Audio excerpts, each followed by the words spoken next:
Hey, this is Peter with an update video for the new tank since my Red Sea unfortunately leaked.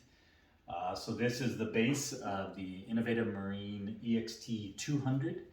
And so the stand is all built and ready, but today I'm going to do a video on the light mount and how I'm going to mount my lights to the wall. So let's take a look.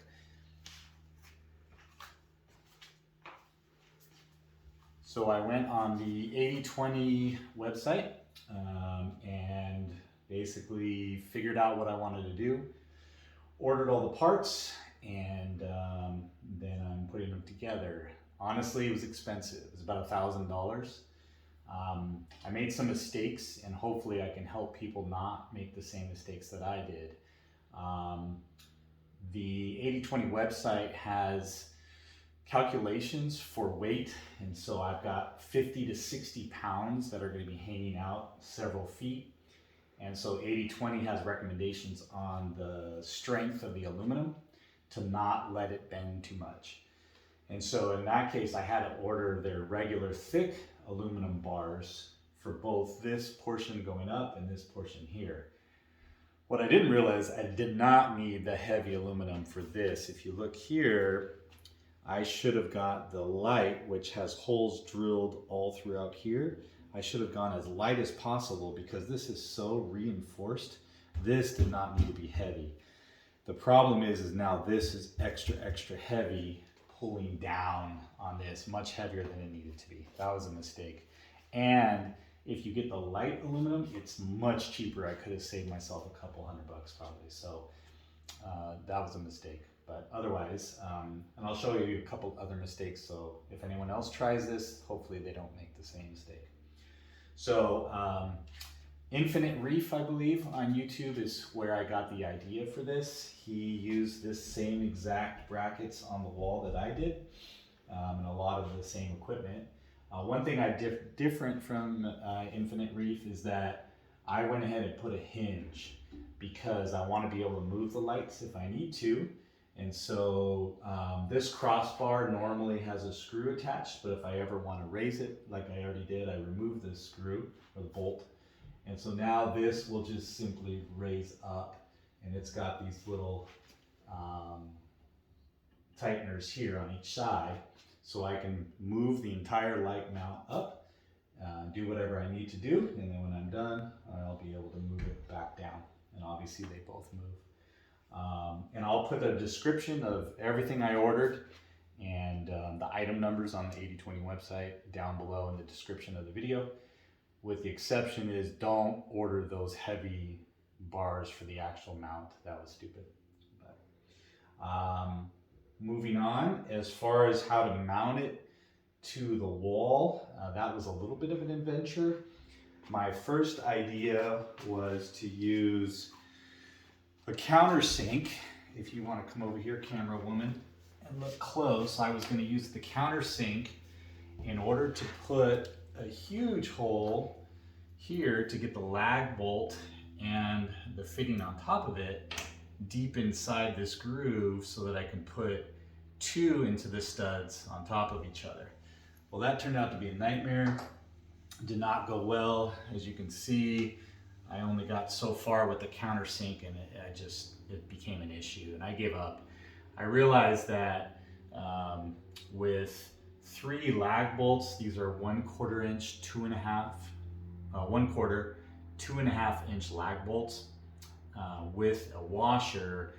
I realized that that holds a lot of weight, and so having 3 on each one should be sufficient. So I went ahead and just drilled a hole straight through the center of the aluminum, which was super easy. So the way I did that, I'll show you. Come on over here, camera woman. And so basically did a pilot with the 332-inch metal. You want to come in a little bit closer? Can you see? So the 332-inch metal drill bit. And so I did a pilot for each one once I measured. Just be real careful measuring where your studs are and mark it on your aluminum before you go drill, obviously. And then I did a 1/4 inch metal following the pilot. And then that allowed me, and you might have to just you know, get a little of the extra shavings so it drops in, but once I was done, the lag bolt just dropped right into that hole. It was perfect. I used the 1/4 inch washer on the lag bolt. And when you're doing it, you want to use some sort of grease. I ended up using this grease. You can use dish soap, but something to have less resistance when you're drilling through the metal so it doesn't catch so much with your drill, which can be tough. So that worked really well. And then I used an impact driver to, oh, before I forget, once you do one of them, and as long as you measured your studs correctly, then it's pretty easy just to lay it on top of the other one. And now you can use that as your pilot and just drive through the second piece of aluminum. It's much quicker and easier. In that case, I didn't even use the 332 pilot. I just went straight with the 1/4. Worked decent, so it worked pretty well. And then to mount it, I just used an impact driver, which works great, and just right into the studs. And then just make sure to use a, what size? Hold on a second, stay there. I used, I think it was a 332. No, yeah, 732. I think that's 732. I don't have my glasses on. Can you read that? Let's see. 532, 732? I forget. Anyways, whatever's just down from the size from the 1/4 inch for your, because you don't want these big lag bolts going in without pre-drilling, because you can split the 2x4s. All right, and then as far as how I'm gonna mount my lights to the rack itself, I just got these at Lowe's or Home Depot. They're used for, what are they called? Strong ties, and they're used for building material for, you know, building houses and stuff like that. And what you gotta do is you gotta measure out, you know, basically where your bolts, the 80/20 bolts, where they need to go in.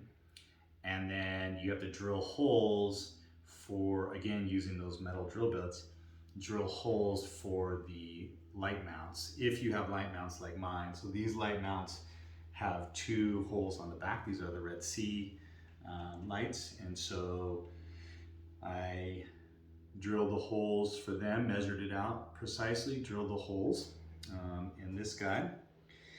And then I used Plastidip, which was kind of a pain in the butt, but I wanted to try to minimize rusting as much as possible. The problem with Plastidip is I made the mistake of trying to do it on the front and the back. It doesn't work so well because once you set it down and you start painting it, the bottom gets all messed up. I would just do one side and then just have black side, and then put the non-painted side in the middle. I use 2 for each mount just because this is a little flimsy. It bends a little bit, so I just felt more comfortable doing 2 for each light mount. And then as you can see, these are mounted pretty sturdy. I can push on it and they're pretty strong. They're on there pretty good.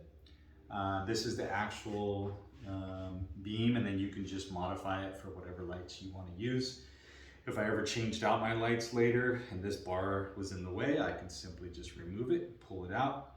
And then if I needed to change the height, it will be more of a pain in the butt to get behind the tank, but technically I can loosen all of these screws here and I can move this up and down for whatever lights I'm going to use. Even if I don't like the height of this, I can technically change it. I'd rather not, but I can. So I'll do another video once this is up and complete, and I'll show you in motion and see how it looks. But that'll be the next update. See you then.